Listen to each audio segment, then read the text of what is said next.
आज हम यहाँ पे पढ़ेंगे activity to study the reflection of light from a plane mirror. जब हम यहाँ पे प्लेन मिरर से किसी लाइट को रिफ्लेक्ट करते हैं तो यहाँ पे क्या होता है, हम उसके बारे में पढ़ेंगे। तो जान लेते हैं हमने इस एक्टिविटी में क्या क्या यूज़ किया है। तो सबसे पहले हम यहाँ पे लिख लेते हैं टूल्स या प्रोडक्ट हमने यहाँ पे क्या क्या यूज़ कर रखे हैं। तो सबसे पहले हमारे पास यहाँ पे क्या होना चाहिए, एक प्लेन पेपर वाइट कलर का।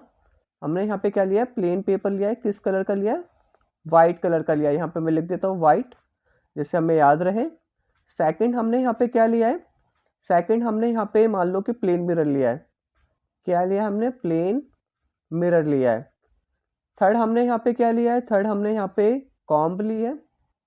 और फोर्थ यहाँ पे हमने एक ब्लैक पेपर लिया है, यहाँ पे लिया है ब्लैक पेपर लिया है। और फिफ्थ हमने यहाँ पे लिया है टॉर्च। क्या लिया है हमने, टॉर्च। तो अब इसको यहाँ पे 5 चीज़ों की हमें ज़रूरत पड़ेगी इस एक्टिविटी को परफॉर्म करने के लिए। हम चाहे तो यहाँ पे टेबल भी लिख सकते हैं, ऐसा कोई ज़रूरत नहीं है। तो यहाँ पे आपको नीचे जो है, जो पेपर के नीचे, वो हमारे यहाँ पे क्या है, टेबल है। और ये हमारे यहाँ पे मिरर स्ट्रिप बोल सकते हैं या इसको प्लेन मिरर बोल सकते हैं। तो यहाँ पे मैं लिख देता हूँ प्लेन मिरर है, जो से जैसे कि हमारे घर पे लगा रहता है, जैसे हम अपने फ़ोटो वोटो देख सकते हैं, अपना चेहरा देख सकते हैं उस पर।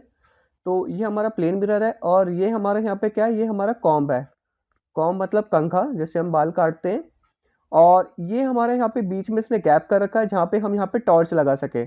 तो मान लो कि इस साइड यहाँ पे क्या है, टॉर्च है। यहाँ पे क्या है, टॉर्च है। और टॉर्च जब यहाँ पे लाइट रिफ्लेक्ट करेगी तो ये कुछ ऐसा जाएगा। तो इसको मैं भी डिस्कस करता हूँ। तो यहाँ पे हमने ये सारी चीज़ें ले रखी हैं, अब इसको यहाँ पे डिस्कस कर लेते हैं। तो हमने यहाँ पे क्या करा, यहाँ पे एक टॉर्च लगा रखा है और यहाँ पे लाइट जाएगी। तो लाइट जो ये स्लिट से जाएगी, मतलब स्लिट एक छोटा सा यहाँ पे होल है, यहाँ से अंदर जाएगी। तो यहाँ पे क्या होगा, ये कुछ ऐसे इस डायरेक्शन में जा रही है और फिर ये इस डायरेक्शन से क्या आ रही है, वापसी आ रही है। तो इसको हम यहाँ पे क्या बोलेंगे, इसको हम यहाँ पे बोलेंगे, क्या बोलेंगे, इंसिडेंट रे। जहाँ से जो लाइट जाती है उसको हम यहाँ पे क्या बोलते हैं, इंसिडेंट रे बोलते हैं, जो लाइट जाती है।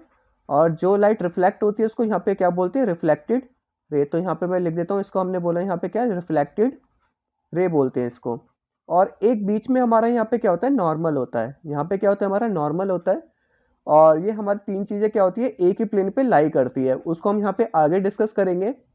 और यहाँ पे हमारी एक चीज़ होती है, यहाँ पे हमारे दो एंगल्स बनते हैं। जैसे कि यहाँ पे एक इंसिडेंट रे का बनेगा, इसको हम यहाँ पे एंगल आई मानते हैं। और एक यहाँ पे पड़ेगा हमारे रिफ्लेक्टेड रे का, तो यहाँ पे इसको बोलते हैं एंगल आर। तो यहाँ पे दो एंगल बन रहे हैं, मैं यहाँ पे लिख देता हूँ, एंगल आई बन रहा है एंड एंगल आर बन रहा है। और ये दोनों आपस में क्या होते हैं, बराबर होते हैं। ये दोनों आपस में क्या होते हैं, बराबर होते हैं। अगर यहाँ पे इंसिडेंट रे 45 डिग्री का पड़ रहा है, मतलब एंगल आई जो हमारा 45 डिग्री है, तो इसका मतलब जो हमारा एंगल आ रहा होगा ये भी हमारे यहाँ पे क्या होगा, 45 डिग्री ही होगा। अगर एंगल आई 35 डिग्री है तो एंगल आर भी यहाँ पे क्या होगा, 35 डिग्री होगा। ये हम कहाँ पे पढ़ेंगे, लॉज ऑफ रिफ्लेक्शन में पढ़ेंगे। किस में पढ़ेंगे हम यहाँ पे, लॉज ऑफ रिफ्लेक्शन।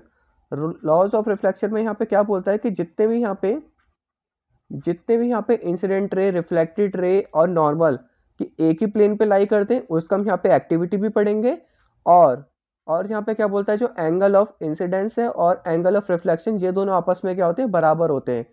तो इस एक्टिविटी से हमें यहाँ पे क्या पता चला कि यहाँ पे इंसिडेंट रे, रिफ्लेक्टेड रे और नॉर्मल जो लाइन है यहाँ पे जो मिडल से निकलती है, ये एक ही प्लेन पे लाई करते हैं। और एंगल ऑफ रिफ्लेक्शन और एंगल ऑफ इंसिडेंस आपस में हमेशा क्या होते हैं, बराबर होते हैं। और ये जो हमें एक्सपेरिमेंट करना है, ये हमें डिम लाइट में करना है, जब भी हमें यहाँ पे रिफ्लेक्शन दिखाई देगा। और हमें एक मीटर स्केल भी लेना है, जिससे कि हम यहाँ पे इसको लाइन से ड्रॉ कर सकें। होप आपको ये वाला एक्सपेरिमेंट यहाँ पे समझ में आ गया होगा, या एक्टिविटी जो भी थी ये आपको समझ में आ गया होगा। अब हम यहाँ पे देखते हैं नेक्स्ट पार्ट।